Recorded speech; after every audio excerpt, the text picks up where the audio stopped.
Hello বন্ধুরা, আমি সুমনা। আজকে যে গল্পটা আপনাদের শোনাতে যাচ্ছি সেটা আমার জীবনের একদম সত্যি ঘটনা। প্রতিটি বিবাহিত নারীর জীবনেই কিছু গোপন অধ্যায় থাকে যা সে কাউকে বলতে পারে না। আমার জীবনেও এমন এক অধ্যায় আছে যেখানে প্রয়োজনের তাগিদে আর পরিস্থিতির শিকার হয়ে আমি জড়িয়ে পড়েছিলাম এক নিষিদ্ধ সম্পর্কে। সমাজ হয়তো আমাকে খারাপ বলবে, কিন্তু সেই মুহূর্তে আমার মানসিক অবস্থা কেমন ছিল সেটা শুধু আমিই জানি। গল্পটা শুরু করার আগে অনুরোধ করব, আমাদের চ্যানেলটি এখনই সাবস্ক্রাইব করে পাশের বেল আইকনটি বাজিয়ে দিন, যাতে আমার জীবনের এই গোপন কথাগুলো আপনারা মিস না করেন। চলুন শুরু করা যাক। আমার নাম সুমনা। মধ্যবিত্ত পরিবারের মেয়ে আমি, আর বিয়েটাও হয়েছিল একটা সাধারণ মধ্যবিত্ত পরিবারে। আমার স্বামী রাশেদ একটা প্রাইভেট কোম্পানিতে ছোটখাটো চাকরি করত। আমাদের সংসারটা ছোট হলেও বেশ সুখের ছিল, কিন্তু সুখের সময় বোধহয় বেশি দিন থাকে না। হঠাৎ একদিন রাশেদের কোম্পানি বন্ধ হয়ে গেল আর ও বেকার হয়ে পড়ল।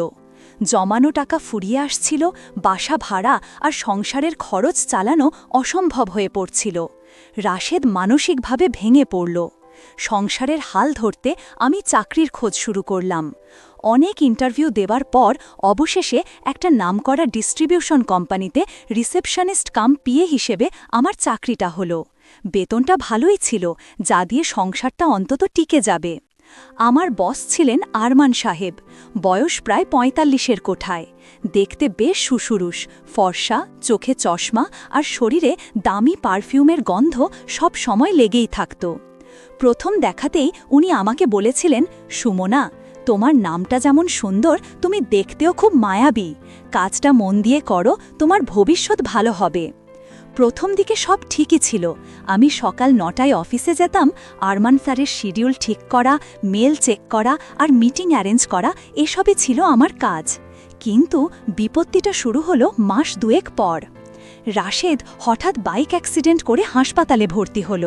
ডাক্তার বলল ওর পায়ে অপারেশন লাগবে, প্রায় ২ লাখ টাকার দরকার। আমার মাথায় আকাশ ভেঙে পড়ল। এত টাকা আমি কোথায় পাব? কোনো উপায় না দেখে আমি আরমান স্যারের কাছে গেলাম। স্যারের কেবিনে ঢুকে নিচু গলায় বললাম, স্যার, আমার কিছু টাকার খুব দরকার, আমার স্বামী হাসপাতালে, যদি একটু অ্যাডভান্স দিতেন। আরমান স্যার নিজের রিভলভিং চেয়ারে হেলান দিয়ে বসে আমার দিকে তাকিয়েছিলেন। তার চোখের দৃষ্টিটা সেদিন অন্য রকম ছিল। তিনি বললেন, সুমনা, কোম্পানি তো এত টাকা লোন দেবে না। তবে? আমি অধীর হয়ে বললাম, তবে কি স্যার, আমাকে যেভাবেই হোক টাকাটা জোগাড় করতেই হবে। স্যার চেয়ার ছেড়ে ধীর পায়ে আমার দিকে এগিয়ে এলেন। আমার সামনে এসে টেবিলের কোনায় হেলান দিয়ে দাঁড়িয়ে বললেন, আমি ব্যক্তিগতভাবে তোমাকে টাকাটা দিতে পারি, কিন্তু তার বদলে তোমাকে আমার কিছু শর্ত মানতে হবে। আমি অবাক হয়ে তাকালাম। শর্ত? কি শর্ত স্যার? তিনি আমার খুব কাছে চলে এলেন, এতটাই কাছে যে তার শরীরের দামি পারফিউমের গন্ধ আমার নাকে এসে ধাক্কা দিল। তিনি ফিসফিস করে বললেন, আমার নিঃসঙ্গটা কাটাতে হবে, অফিসের কাজের বাইরেও আমাকে সময় দিতে হবে। তুমি বুদ্ধিমতী মেয়ে, আশা করি বুঝতে পারছ। আমার বুকের ভেতরটা ধক করে উঠল। আমি বুঝতে পারলাম তিনি কি চাইছেন। ঘৃণায় আমার গা গুলিয়ে আসছিল, কিন্তু হাসপাতালের বেডে শুয়ে থাকা রাশাগের মুখটা মনে পড়তেই আমি দুর্বল হয়ে গেলাম। আমি মাথা নিচু করে সম্মতি জানালাম। সেই দিন থেকেই শুরু হলো আমার জীবনের এক অন্য অধ্যায়। অফিসের সবাই জানত আমি ওভারটাইম করছি, কিন্তু বাস্তবতা ছিল ভিন্ন। প্রায়ই ছুটির পর স্যার আমাকে বলতেন, সুমনা, কিছু ইম্পর্ট্যান্ট ফাইল চেক করার আছে, আজ একটু দেরি হবে। অন্য স্টাফরা চলে যাবার পর অফিস যখন খালি হয়ে যেত, তখন শুরু হতো আমাদের গোপন মিটিং। একদিন বিকেলের কথা, বাইরে খুব বৃষ্টি হচ্ছিল। আমি স্যারের কেবিনে ফাইল গুছাচ্ছিলাম। হঠাৎ স্যার উঠে এসে দরজাটা লক করে দিলেন। আমি চমকে উঠে তাকালাম। তিনি আমার দিকে এগিয়ে এসে বললেন, আজকের আবহাওয়াটা খুব রোম্যান্টিক, তাই না সুমনা? আমি কিছু বলার আগেই তিনি আমার পেছনে এসে দাঁড়ালেন। আমি তার উপস্থিতিতে আড়ষ্ট হয়ে যাচ্ছিলাম। তিনি আলতো করে আমার কাঁধে হাত রাখলেন। তার হাতের স্পর্শে আমার শরীরের ভেতর দিয়ে যেন একটা বিদ্যুৎ খেলে গেল। আমি চাইছিলাম সরে যেতে, কিন্তু পা দুটো যেন মেঝের সাথে আটকে গেছে।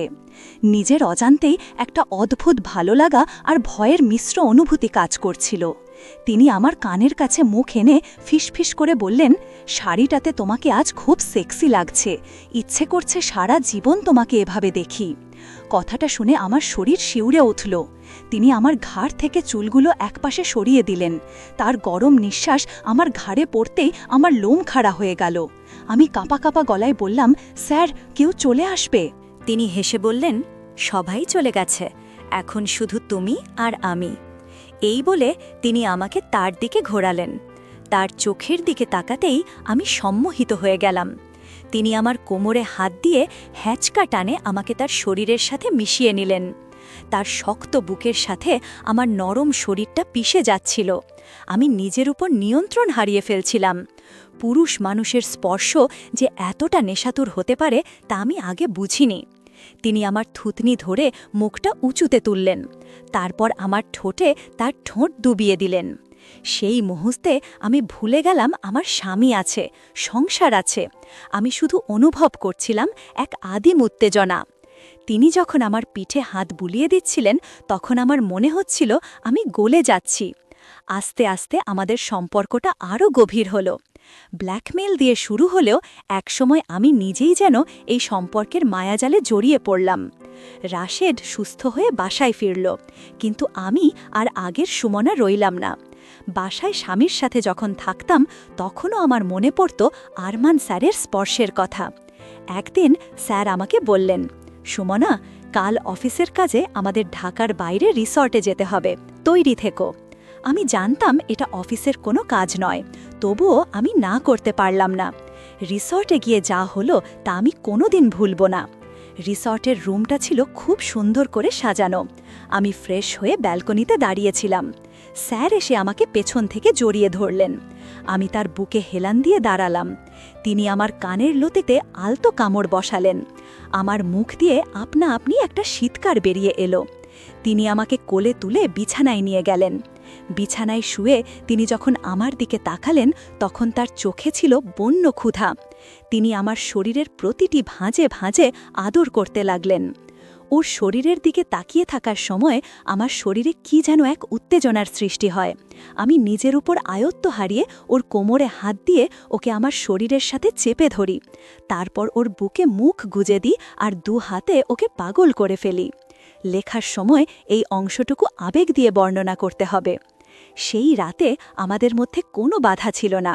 অবৈধ হলেও সেই সম্পর্কের গভীরতা ছিল অনেক। অপরাধবোধ আমাকে কুড়ে কুড়ে খেত। আবার আরমান স্যারের কাছে গেলে আমি সব ভুলে যেতাম। তিনি আমাকে আদর করে এমন এক জগতে নিয়ে যেতেন যেখানে শুধু সুখ আর সুখ।